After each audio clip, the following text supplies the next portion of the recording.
بسم الله الرحمن الرحيم. عشر كان مانتا وحكوسة بسنياي mole to mass relationship and chemical equation. وحالو سينا يا mole وحالغا ربا mass in grams أما in kilograms أما in milligrams وحالو سيا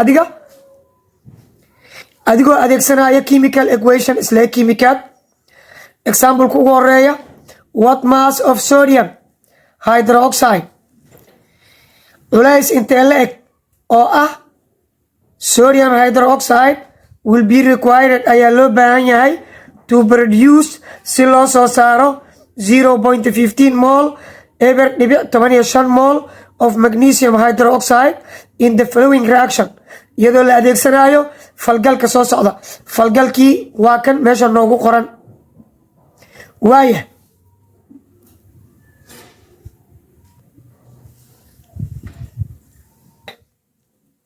markuu ugu horeeya waxaa la rabaa inaad fahamtid shayga lagu siiyey.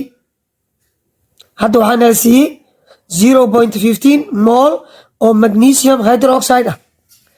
waxaa nala ka rabaa oo nala weydiiyey garaamka sodium hydroxide. marka labadaas ayaa calaamadsanaysaa marka ugu horeysa. labadooda shaqada ka dhexaysaa. labadan kaleeto waxba uguma jiraan. falgalku way ku jiraan laakiin iyaga hadda calculationka raad kuma laha. labadanu calculation ku socdaa. waayahay marka ugu horeeya laba step ama saddex step oo gaagaaban aan ka dhigno shaqada nala weydiiyey. ugu horeyn first step ama step 1 aan dhahno mol to mol conversion. waa cashirkii kan ka horeeyey waxaan kusoo barnay mol haddii lagu siiyo sida mol loogu bedelo. isla asigiaan isticmaalaynaa hadda oo maxaan samaynaynaa labada shay ee nala siiyey coefficientigooda horgalayaashooda ayaan u isticmaalaynaa maadaama ay la mid yihiin coefficientiga aan ku hore kuugu soo sheegay inuu la mid yahay number of moles. aan isticmaalno coefficientiga horgalayaasha ka horeeya. isleegtan waa isleeg balansi garaysan oo miisaaman. sodium hydroxide waxaa ka horeeya 2, magnesium hydroxide waxaa ka horeeya 1 hase yeeshee lama qoro. moleskaas aan isbarbar dhigno oo maxaan leenahay 2 mol of sodium hydroxide haddii ay soo saari karto 1 mol of magnesium hydroxide 0.15 mol oo magnesium hydroxide ah meequu soo saari karaa oo sodium hydroxide ah. 0.15 magnesium hydroxide waaye. dhanka magnesium hydroxide-ka ku qoray ardayow halkan ku qor 0.15 mol of MgOH sub 2 halkan x.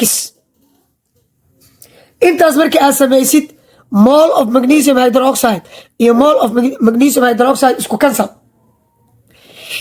cross isugu dhufo. waxaad ka bilowdaa meesha laba tiro aad ka heli kartid. dhinacan 0.15 iyo 2 haddii aan isweydaan isugu dhufto laba tiraan heli karaa. laakiin dhankan inta xaa ku yaal intana hal dhankan hal tiraan ku heli karaa. marka waxaad ku hormarinaysaa x sigwalaa leedahay 2 mol of sodium hydroxide times 0.15 x-ka dhankiisa hal tiraan heli karaa. waxaa ku aadan halka waa u qaybine mar walba x-ka waxa ku aadan hoosay galayaan. hore aan kuu soo baray labadan haddii la isku dhufto waxaan helayaa 0.3 mol of sodium hydroxide. waxaan soo hela mol. stepka labaad waxaad raadinaysaa molar mass culays molecuulka sodium hydroxide. okay calculate ama find soo raadi molar mass of sodium hydroxide NaOH. waaye sidee loo raadiyaa molar mass aan u soo qaadano M capital sodium waa 23 laakiin inta hal yaal intana hal lama qoro hal hooseeya lama qoro marka periodic table ka haddaan ka fiirino sodium waa 22.999 waa iska 23 marka waxaan leenahay 1 times 23 plus oxygen waa 16 culeyskeeda periodic table ka haddaan ka fiiriyo 1 times 16 plus hydrogen haddaan ka fiiriyo periodic table culeyskeeda waa hal 1 times 1 intaas sugay 23 haddii la isku dhufto labadan isku dhufo waa 16 labadan isku dhufo waa hal waxaan helayaa 40 gram per mol stepka saddexaad raadi mol mol sidee loo raadiyaa mol waxaa lagu helaa mass loo qaybiyo molar mass halkan ka soo saaro formulaha lagu helo mass maxaa lagu helaa marka waxaa lagu helaa mol oo lagu dhuftay molar mass mol meeqaan haystaa 0.3 mol of sodium hydroxide ku dhufo molar mass meeqa waay 40 gram per mol 40 gram per mol mol iyo mol isku cancel calculatorka aan qaadano 0.3 lagu dhuftay 40 waxaan helayaa 2 gram of sodium hydroxide jawaabteennii intaas ayay noo noqonaysaa cashirkeenni maanta